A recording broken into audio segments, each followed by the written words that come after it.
திருப்பூர் மாநகராட்சி பகுதியில் குறிப்பாக கோவில் வழியில் அமைந்துள்ள புதிய பேருந்து நிலையத்தை மாண்புமிகு முதலமைச்சர் அவர்கள் வருகின்ற 22ஆம் தேதி மதியம் சுமார் 12 மணி அளவில் அவருடைய திருக்கரத்தால் திறந்து வைக்கிறார்கள். மக்கள் பயன்பாட்டுக்கு ஒப்படைக்கின்றார்கள். இந்த பேருந்து நிலையத்தினுடைய மதிப்பு சுமார் 34 கோடி ரூபாய் மதிப்பில் அமையப்பட்டிருக்கின்றது. இன்றைக்கு இந்த திருப்பூரிலிருந்து தென் மாவட்ட பகுதிகளுக்கு பேருந்து செல்வதற்கு வசதியாக மக்கள் செல்வதற்காக இந்த பேருந்து நிலையம் அமைக்கப்பட்டிருக்கிறது. மாவட்டத்தினுடைய பிற பகுதிகளுக்கும் இந்த பேருந்து நிலையத்திலிருந்து பேருந்துகள் இயக்கப்பட இருக்கின்றது. குறிப்பாக மதுரை, திண்டுக்கல், திருநெல்வேலி, கன்னியாகுமரி போன்ற பகுதிகளுக்கும் இந்த பேருந்து நிலையத்திலிருந்து இந்த பேருந்து நிலையம் இயக்குகிற பொழுது நகர பகுதிகளில் பேருந்து அங்கே போக்குவரத்து நெரிசல் குறைய வாய்ப்புண்டு. எனவே இது மக்களுக்கு வசதியாக இந்த பேருந்து நிலையம் சிறப்பாக திருப்பூர் டு தாராபுரம் சாலையிலே அமையப்பட்டிருக்கின்றது. உள்ளபடிய சிறப்புக்குரிய ஒன்று. இதை மாண்புமிகு முதலமைச்சர் அவர்கள் திறந்து வைக்க இருக்கின்றார்கள்.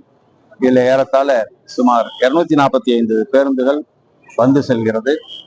அதே நேரத்தில் 45 பஸ் ஒரே நேரத்தில் ஒரு குறிப்பிட்ட நேரத்தில் நிறுத்துவதற்கான வசதி ஏற்படுத்தப்பட்டிருக்கின்றது.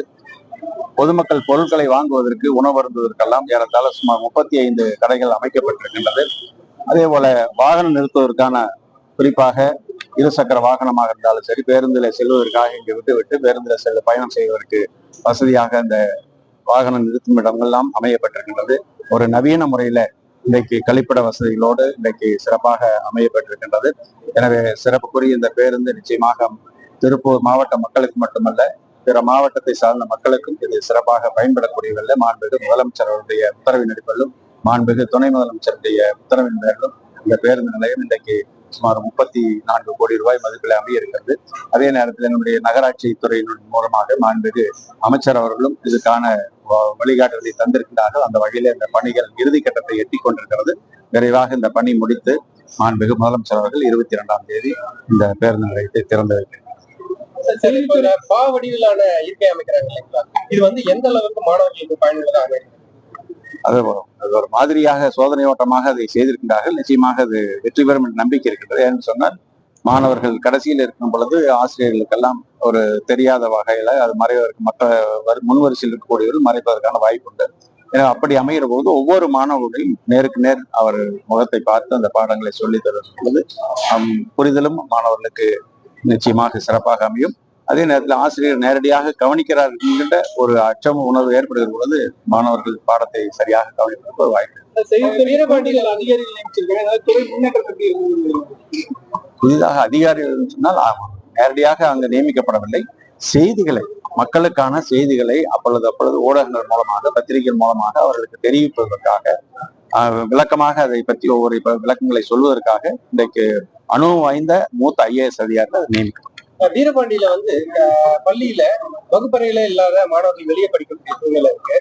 அந்த மாதிரியான சூழ்நிலையில பாவடிகளான இருக்கைகள் அமைப்பு அப்படிங்கிறது அதுவும் இருந்தாலும் அந்த மாணவருடைய எண்ணிக்கை அதிகமாக இருக்கிறதாங்க அந்த அளவுக்கு கூடுதல் வகுப்பறையில் தேவைப்படுது. நாங்கள் சில மாதங்களுக்கு முன்பு அதை ஆய்வு செய்திருக்கிறோம். அங்கு இடம் பற்றாக்குறை இருந்ததால் புதியதாக அரசு புறம்போக்கு எதுவும் இல்லாத காரணத்தினால் அறநிலைத்துறையினுடைய இடங்களை தான் இருக்கிறது. ஏதாவது அதை பற்றி பேசி அவரிடத்துல ஒரு வாடகை ஒப்பந்தத்தின் அடிப்படையில பேசி அந்த துறையிலிருந்து அதை பெற்று கூடுதல் வகுப்பறையாக நடவடிக்கை.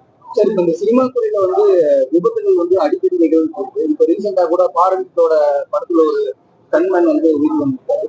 அரசாங்கம் வந்து நம்மளோட துறை சார்பில் அதுக்கான நடவடிக்கை அவங்கதான் எச்சரிக்கையாக இருந்து பண்ணணும். ஒவ்வொரு படப்பிடிப்புக்கும் காவல்துறை வந்து மற்றவர்கள் இடையூறு பண்ணாமல் பாதுகாப்பு தான் கொடுக்க முடியுமோ ஒழிய அதையெல்லாம் அவர்கள் யார் தயாரிக்கிறார்களோ அது குறித்தான அந்த இருக்கக்கூடிய தொழிலாளர்கள் முன்னெச்சரிக்கையாக இருந்து பாதுகாப்பாக அந்த படங்களை தயாரித்துக் கொள்ள வேண்டும்.